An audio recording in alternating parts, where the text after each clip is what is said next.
अस्सलामुअलैकुम वरहमतुल्लाहि वबरकातुहू।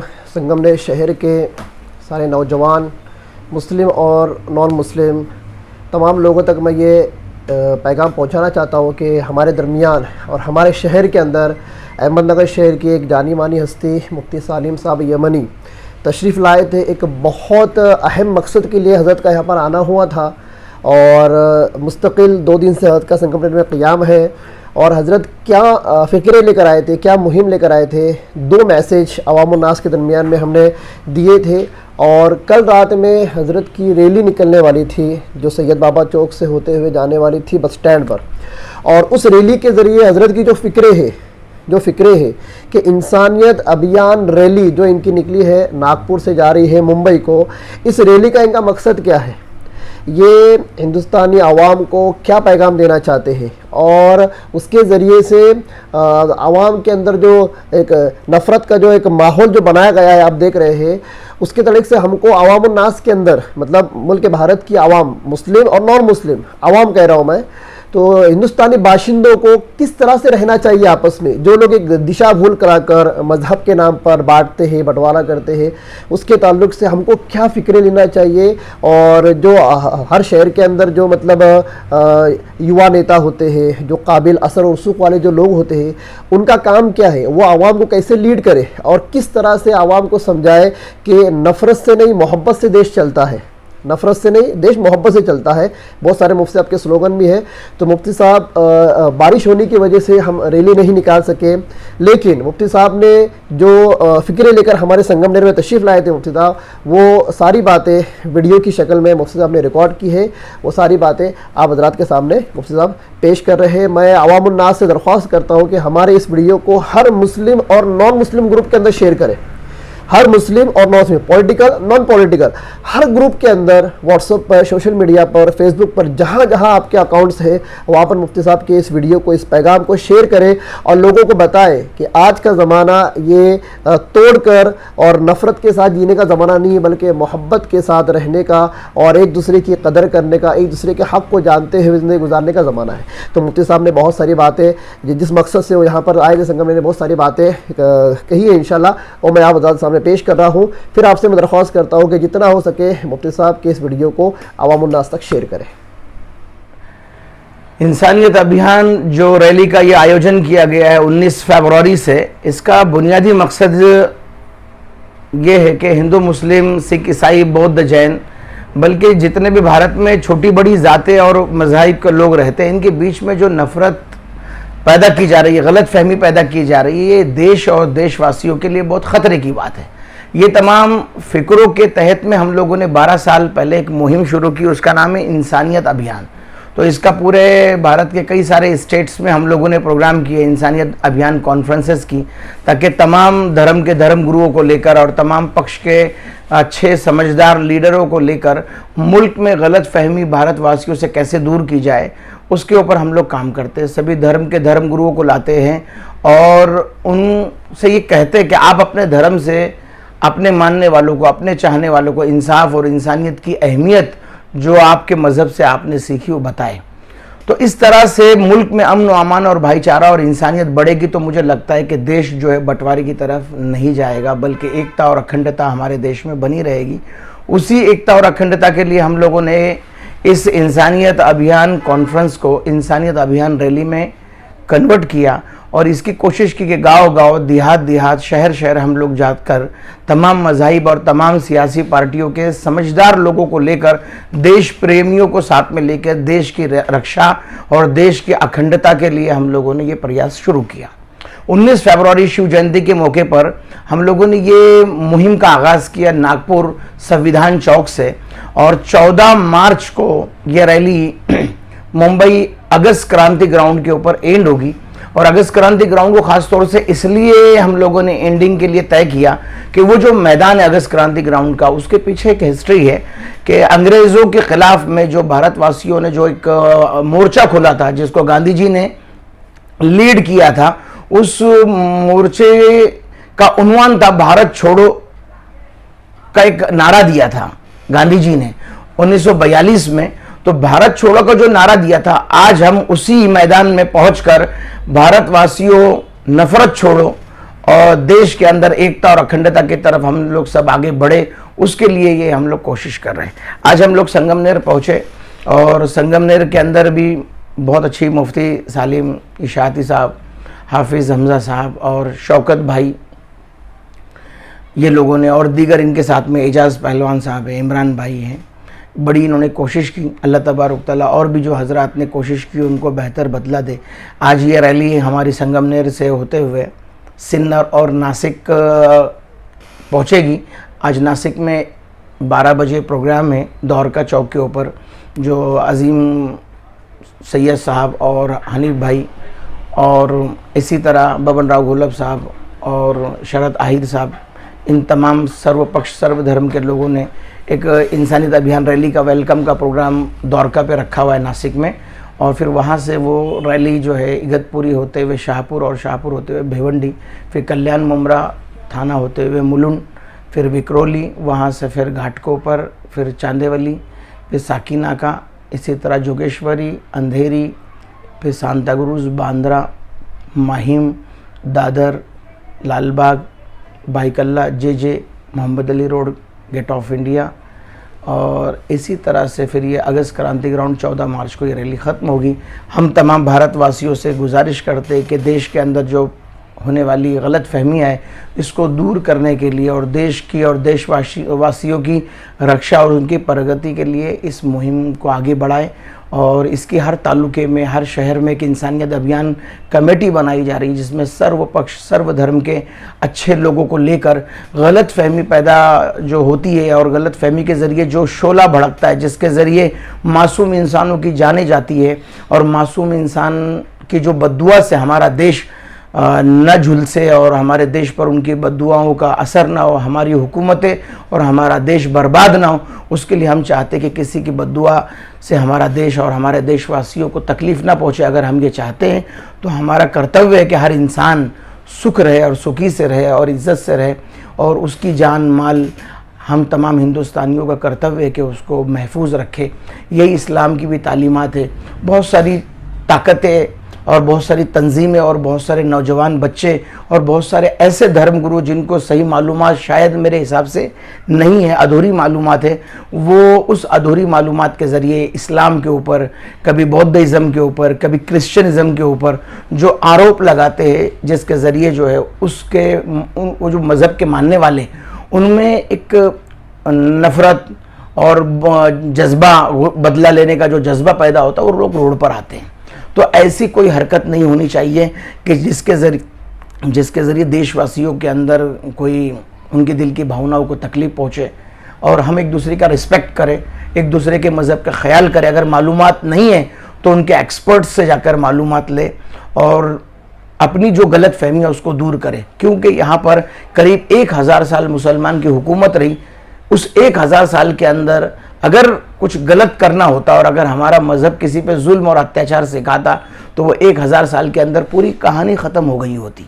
लेकिन इस्लाम के अंदर ज़ोर ज़बरदस्ती नहीं है, इस्लाम में अत्याचार नहीं है। इस्लाम ये कहता है कि मन क़तल नफ्सन बिग़ैर नफ्सिन और फ़सादिन फ़िल अर्ज़ि फ़कअन्नमा क़तल अन्नास जमीआ, कि जिसने एक बेकसूर इंसान, एक बेकसूर, चाहे वो किसी भी मज़हब का, किसी भी ज़ात धर्म का, किसी भी पक्ष का हो, अगर बेकसूर और एक इंसान को अगर आप मारेंगे, गोया कि अल्लाह के पास में ऐसा जुर्म है, इतना बड़ा वो मुजरिम है जैसे उसने पूरी इंसानियत को हलाक किया। जिस इस्लाम की तालीम एक इंसान, एक अदना इंसान, एक आम इंसान, उसके लिए जब इतना अहम इस्लाम की घोषणा है कि गोया कि पूरी इंसानियत मर जाती है और पूरी इंसानियत को गोया कि उसने तबाह किया, वो इस्लाम कभी अत्याचार, जुल्म और आतंक नहीं बता सकता है। बल्कि आतंक के नाम पर जो हिंदू भाइयों को और दीगर मज़हब वालों को जो बदनाम किया बताकर जो उनके दिमाग को जो जहर आलूद किया जा रहा है, नफ़रत डाली जा रही है, खौफ डाला जा रहा है, ये तमाम शरारतें हैं। मैं चाहता हूँ कि भारतवासियों ने इस पर ध्यान नहीं देना चाहिए। इसी तरह का जो लव जिहाद का मुद्दा है, लव और जिहाद, लव ये अरबी लफ्ज़ है, जिहाद ये अरबी, लव इंग्लिश लफ्ज़ ये है और जिहाद जो है वो अरबी सेंटेंस। अब ये लव और जिहाद इस तरह का ये कॉम्बिनेशन इन्होंने क्रॉस बनाया है और इसको चला दिया है। और हमारे हिंदू भाई भी जो है वो इसको सही समझते हैं कि लव जिहाद, लव जिहाद, लव जिहाद। अरे भाई, लव जो है ये अंग्रेज़ी का जुमला है और जिहाद ये अरबी का सेंटेंस है, ये हराम है हमारे वहाँ। ना मुस्लिम लड़की हिंदू लड़के से शादी कर सकती, शादी हो ही नहीं सकती, हराम है। कुरान कहता है वल अमतु मुमिनतुन खैरुम मिन मुशरिका वलौ अअजबतकुम, तुम्हें मुशरिका जो है, नॉन मुस्लिम जो है, कितनी भी पसंद आए तुम शादी नहीं कर सकते। जब हमारे इस्लाम में उसके अपोज में और बताया कुछ और जा रहा है। शराब पीना अगर कोई कहे कि मुसलमानों का बहुत बड़ा जिहाद है, जिस तरह से ये बहुत खुला झूठ है, कोई ये कहे कि सुअर खाना इस्लाम में बहुत बड़ा जिहाद है, तो जिस तरह से सुअर खाना, शराब पीना बहुत बड़ा जिहाद बोला जाए तो आप गलत मानते हो, क्योंकि सब हिंदू भाइयों को मालूम है कि मुस्लिम जो है वो सुअर नहीं खाता, शराब नहीं पीता है। हाँ, तो इसी तरह हिंदू लड़का हो या हिंदू लड़की हो, मुसलमान शादी नहीं कर सकता है। मुसलमान के लिए सिस्टम दिए गए, इस्लाम जो है पूरा कॉन्सेप्ट क्लियर करता है कि क्या चीज़ जायज़ है और क्या चीज़ नहीं नाजायज़ है। मैं हिंदू भाइयों को ये कहता हूँ कि हमारे वहाँ अगर कोई कहे भी कि भाई मेरी लड़की या मेरे लड़के से शादी कर लो, तब भी वो शादी हमारी हो नहीं सकती है, क्योंकि इस्लाम ने कहा है कि भाई आप अगर दूसरे मज़हब से शादी करेंगे तो बच्चों के लिए परेशानी होगी। वो बच्चे किस मज़हब की पूजा करेंगे? इस्लाम में पूजा करना जायज़ नहीं है। अब वो बच्चे पूजा करेंगे तो फिर न माँ के रहेंगे ना बाप के रहेंगे, माँ एक तरफ है बाप एक तरफ है, नाम किसका रखेंगे? हिंदू का रखेंगे, मुसलमान का रखेंगे, वो पूरी जनरेशन परेशान हो जाएंगी। तो इस्लाम ये नहीं चाहता है कि तुम दोनों के प्यार मोहब्बत के चक्कर में तुम्हारा पूरा आगे की जो नस्ल है वो परेशान हो। तो ऐसा कौन सा प्यार है कि जिस प्यार के चक्कर में आप तो खुश हो जाओ और आपकी नस्लें जो है वो परेशान हो जाए? उनको कौन लड़का देगा?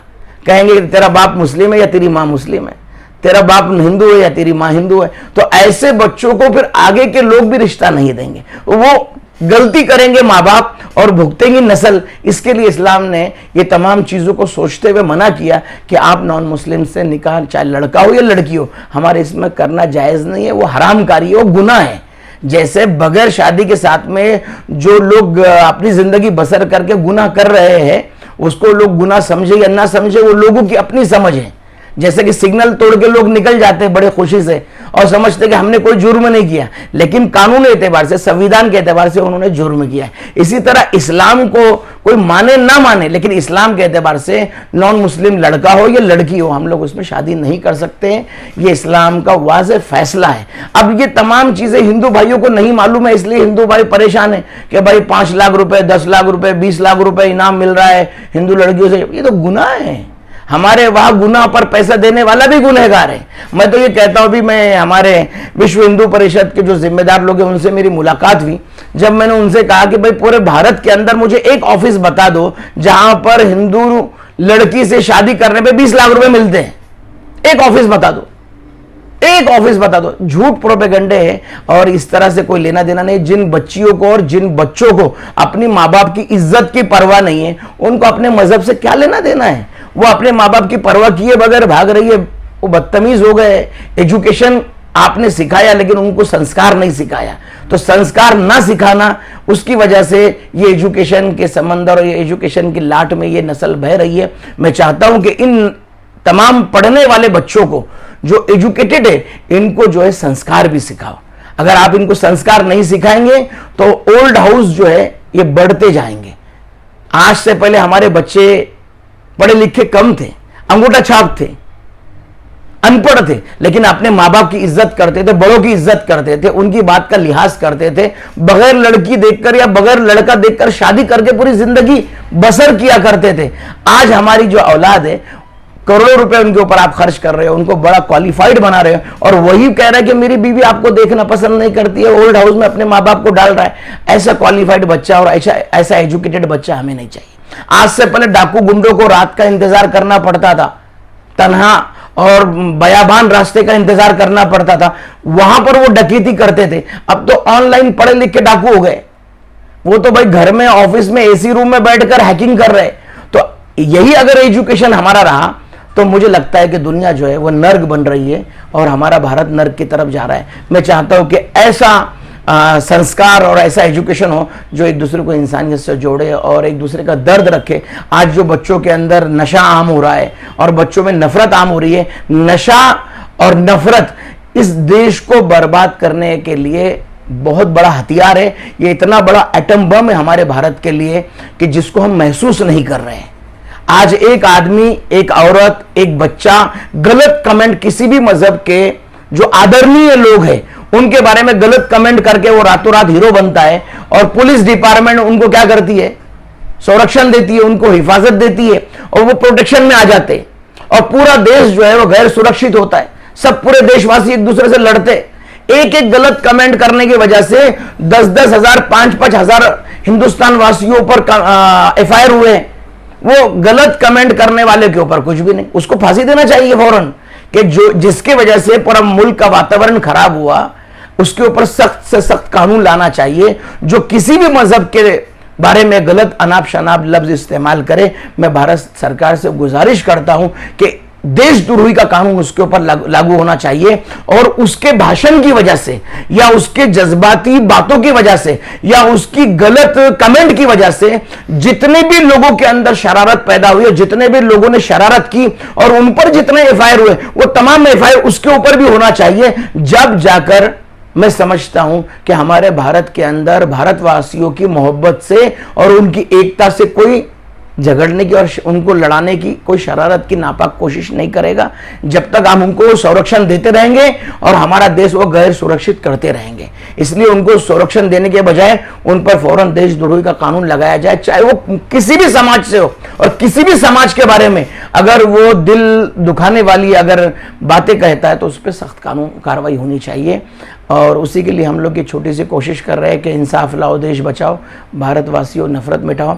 ये छोटी सी कोशिश के लिए हमारी भारतवासियों से गुजारिश है कि सभी पक्ष, सभी धर्म, सभी जातियों को साथ में लेकर हम लोग ये कोशिश कर रहे हैं कि हम एक दूसरे की पार्टी ना पूछे, हम एक दूसरे की जात ना पूछे, हम एक दूसरे का मजहब ना पूछे। हम सब एक ही अल्लाह के बंदे हैं, एक ही आदम की औलाद है और एक ही मुल्क के रहने वाले। अगर हम आपस में लड़ते रहे तो ये देश हमारे हाथ से कहीं और छूट ना जाए, टूट ना जाए। जो हमारे पुरखों ने अपने जान की और तन मन धन की कुर्बानी देकर बहुत जद्दोजहद और बहुत कोशिश के बाद ये देश आज़ाद हमारे हाथ में आया है। मैं भारतवासियों से कहता हूँ कि इसकी कदर करो और इस देश की रक्षा पहले होनी चाहिए, और रक्षा के लिए नफ़रत का दूर होना, हिंदू मुस्लिम सिख ईसाई बौद्ध जैन का भारतवासी बनकर रहना, अखंडित होना।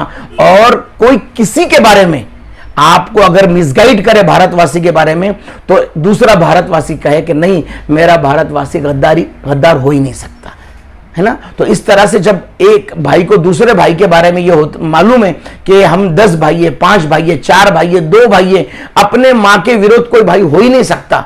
उसी तरह ये जो देश हर किसी के लिए आदरणीय है, हर किसी के लिए इसके दिल में मोहब्बत है कि मैं यहाँ पैदा हुआ हूँ, और ये जो मोहब्बत है ये पैदा करने की ज़रूरत है। जैसे माँ से मोहब्बत जो है वो पैदा नहीं की जाती, वो पैदा हो जाती है। उसी तरह से जिस धरती पर, जिस गांव में, जिस शहर में आदमी पैदा होता है, उसको उस शहर से मोहब्बत पैदा नहीं की जाती, वो खुद हो जाती है। जैसे कि मुशर्रफ जब पाकिस्तान से इंडिया आए तो उन्होंने हुकूमत से कहा कि मुझे उस जगह पे ले जाया जाए जहाँ पर मैं पैदा हुआ हूँ। तो पाकिस्तान का प्राइम मिनिस्टर होकर उसको अपनी जगह से मोहब्बत है। दिल्ली के अंदर वो अपने उस घर को देखने गए थे जहां वो पैदा हुए। तो इसका मतलब ये है कि भारत में पैदा होने वाला पाकिस्तान का प्राइम मिनिस्टर है, लेकिन उसको उस धरती से प्यार है जहां वो पैदा हुआ। इसका यही मतलब समझना चाहिए मोटे अल्फाज में कि इंसान दुनिया में जहां पैदा होता है उसको अपनी जगह से प्यार होता है। आडवाणी जी 2 बड़ी मिसालें। आडवाणी जी जब पाकिस्तान गए तो उन्होंने पाकिस्तान हुकूमत से कहा कि मैं वो जगह देखना चाहता हूं जिस गांव में, जिस जगह पे मैं पैदा हुआ हूं। तो उन्होंने पाकिस्तान जाने के बाद में अपनी उस जगह का दीदार किया और वो पल याद किए जब वो छोटे वहाँ पर थे और वहाँ से वो यहाँ तशरीफ़ लाए। इसके लिए ये तमाम चीज़ें मैं समझता हूँ कि इस पे ध्यान नहीं देना चाहिए। भारत में एकता, अखंडता की तरफ ध्यान दो और भारत की प्रगति उसी वक्त होगी जब हम भारतवासी एक बन के रहेंगे। जय हिंद, जय इंसाफ, जय इंसानियत।